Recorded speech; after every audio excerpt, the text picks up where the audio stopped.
Ini yang bernama Dita Indahsari. Dia pemimpin buruh, kemudian diangkat jadi staf menteri, 2 periode dengan menteri yang berbeda. Oke, lanjut. Kita akan lihat foto-foto dulu. Ini yang bernama Ratna Sarumpait. Dia pemimpin panggung Satu Merah. Lanjut. Lanjut. Ini 6 orang yang sangat dikenal sebagai penggerak gerakan PKI sejak tahun 80-an. Ya, yang pojok kiri atas namanya Ripka Ciptaning. Dia mengarang buku Aku Bangga Anak PKI pada bulan Juni tahun 2002. Dia mengarang buku yang kedua Anak PKI Masuk Parlemen bulan September tahun 2005. Dia mengarang buku 50 tahun Anak PKI bulan September tahun 2008. Dia mengarang buku yang berjudul Menuju Jalan Perubahan tahun 2012 untuk menjadi buku pedoman pemenangan Gubernur Jakarta yang berasal dari Solo, yang sekarang jadi presiden. Seragam kotak-kotak itu adalah seragam pemuda Partai Komunis Cina. Mau bukti? Silakan diperiksa koran Media Indonesia terbitan hari Senin tanggal 17 bulan September, halaman 12, pojok kiri atas. Silahkan dibuka, di browsing nanti. Jadi seragam kotak-kotak itu adalah seragam pemuda Partai Komunis Cina. Dan itu menjadi lambang kemenangan dalam proses pemilihan Gubernur Jakarta 2012. Ya. Jangan tersinggung-tersinggung, ini fakta saja. Saya bicara physically, saya bicara data, di koran ada. Belum lagi dia mengatakan dalam koran Sinar Harapan, ya, sore, dia katakan dalam tanggal 18 Maret tahun 2004, yang bisa menyelesaikan bangsa ini adalah konsep Nasakom. Nasakom adalah kita. Nasakom adalah kita. Nasakom adalah kita. Prof masih ingat kali ya? Siapa yang kampanyenya kemarin pakai kita-kita? Silahkan periksa sendiri. Saya nggak nyebut nama, cuman ngingetin aja. Nasakom adalah kita. Kemarin kampanye ada yang pakai kita-kita. Ya. Atau, ayo kerja. Itu tagline negara komunis. Ya, komando, ayo kerja. Kerja. Itu adalah tagline negara-negara komunis. Silahkan periksa. Jadi kalau mulai dibilang semuanya udah di depan mata, ada dekat dengan kita. Lalu kemudian disampaikan ada yang tidak terima. Persoalannya adalah mau kita tutup fakta sejarahnya atau ceramah ini diberhentikan karena dianggap memberatkan buat pemilik tempat maupun para pendengar. Saya tidak tahu. Yang jelas saya harus menuntaskan sampai tanya jawab. Lanjut. Sebentar. Orang-orangnya belum semua ini. Ya, biar jelas, siapa-siapa aja, jangan cuma lihat gambarnya aja. Yang tengah bernama Budiman Sujatmiko. Dialah yang menggolkan undang-undang desa. Undang-undang desa itu adalah skema undang-undang desa mengepung kota. Dia ingin memberikan bakta kepada seluruh masyarakat.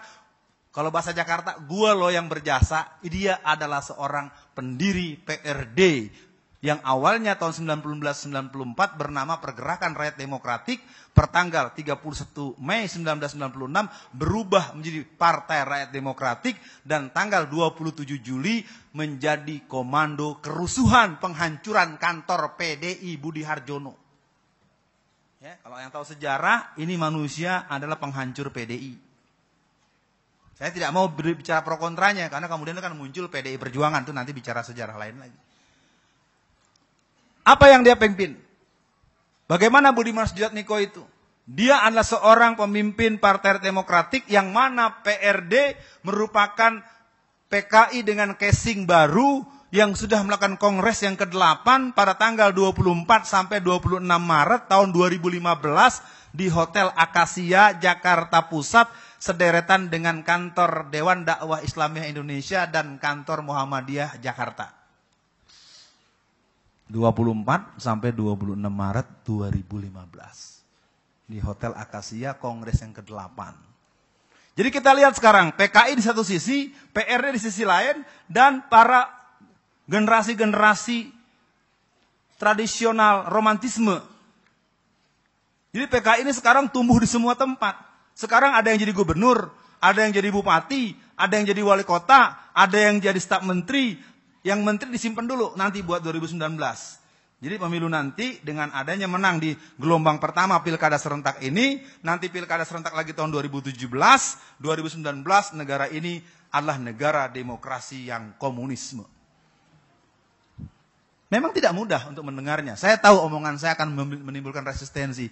Kalau tidak dicegah, maka langkah pertama, kembalikan dulu Undang-Undang Dasar 45. Itu merupakan sebuah pelacuran konstitusional yang sangat luar biasa.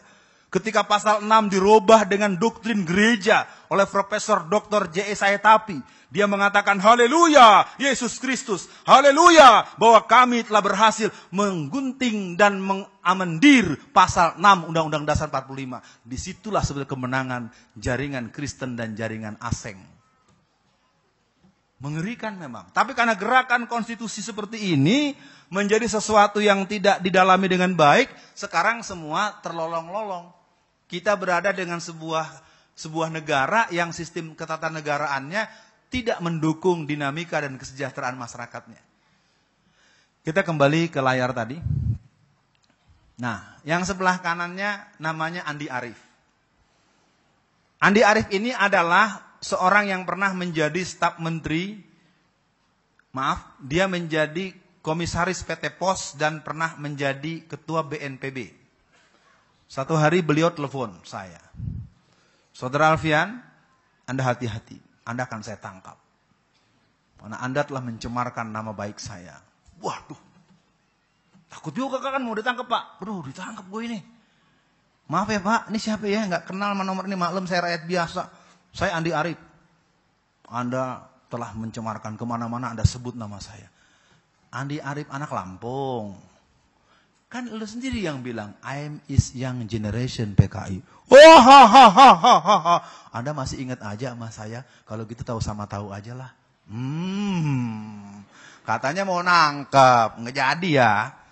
Jadi sekali lagi para hadirin, memang mereka ini sekarang pede. Ekonomi makmur, jadi pejabat. Ya kan pertanyaannya kenapa kader-kader muda PKI ini bisa jadi orang penting. Sementara pemuda-pemuda Islam yang punya jiwa tauhid, yang punya sambungan dengan Masyumi, yang punya sambungan dengan NU, yang pernah bekerja sama pada awal-awal pembentukan Bintang Bulan Masyumi Palu Arit PKI. Kan gitu ya. Pasti ingat itu zaman-zaman 50-60an. Jadi yang namanya Andi Arief ini ternyata dialah yang bernama Mirah Mahardika. Setelah Musso gagal tahun 48, Musso menyerahkan kepemimpinan kepada Dayan Aidit. Dayan Aidit gagal menyerahkan kepada Sudisman yang kita bacakan tadi. Sudisman menyerahkan kepada dia.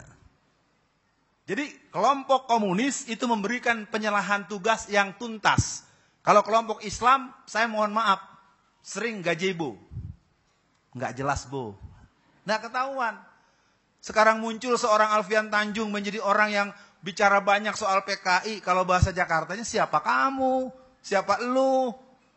Nah paling tidak saya coba tuntaskan ke gambar-gambar yang 6 ini saja dulu. Ya. Yang pojok kiri bawah dikenal dengan Oneng. Calon Gubernur Jawa Barat bersama Teten Masduki. Jadi Gerwani dan pemuda rakyat sekarang bersiap.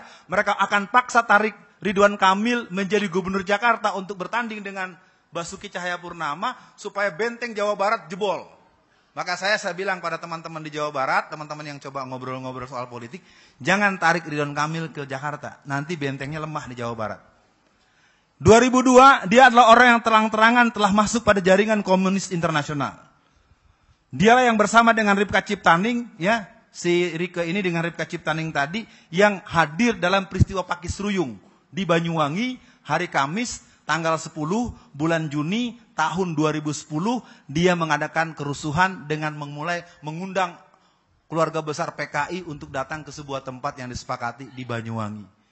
Yang kesasar FPI. Saya bilang, nih jangan-jangan ada anak kecil jatuh, bubarkan FPI gitu. Ya, nggak nyambung. Yang bubarkan mereka orang lain, yang bubarkan mereka gerakan lain, kok tahu-tahu FPI yang disalahkan.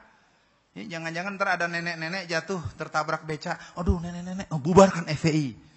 Ini kan sering terjadi hal-hal yang tidak nyambung. Ya, di Banyuwangi itu yang saya tahu dari beberapa upaya saya akses kepada pusat FPI, nggak ada pengurusnya. Oke, kita tuntaskan gambar tadi. Yang tengah mesti kenal kan? Dia manusia dengan dua fungsi. Fungsi pertama adalah Komandan Brigade Yesus Indonesia bagian timur. Dan kedua, dia adalah seorang tokoh anggota DPR yang partainya antara yang diculik dan menculik satu partai. Ya, yang ngerti bisa senyum, yang tidak ngerti susah senyum. Apa ini maksudnya? Udah dulu lah ya. Nah, yang pojok kanan bawah namanya Pius Lusilanang, yang tengah namanya Desmond Mahesa. Pius Lusilanang ini seorang putra dari Palembang. Agamanya Kristen Katolik. Dia memimpin pasukan khusus yang bernama Brigade 1 yang digembleng di Tasikmalaya. Selama sekian bulan dia mendidik pemuda-pemuda dari Pasundan untuk menjadi pasukan Brigas. Pasukan Brigade 1 yang punya militansi diwujudkan dengan cara menempeleng Pas Wampres, pasukan pengawal presiden pada Kongres PDI tahun 1999 di Semarang. Saya tanya pada jamaah, yang namanya pasukan pengawal presiden itu sipil apa tentara? Logis nggak seorang tentara ditempeleng sama satgas partai? Tidak logis, tapi kejadian. Yang mimpin yang tadi itu, si Pius. Dan Pius sekarang juga bergabung dalam partai yang menculik dan diculik satu partai.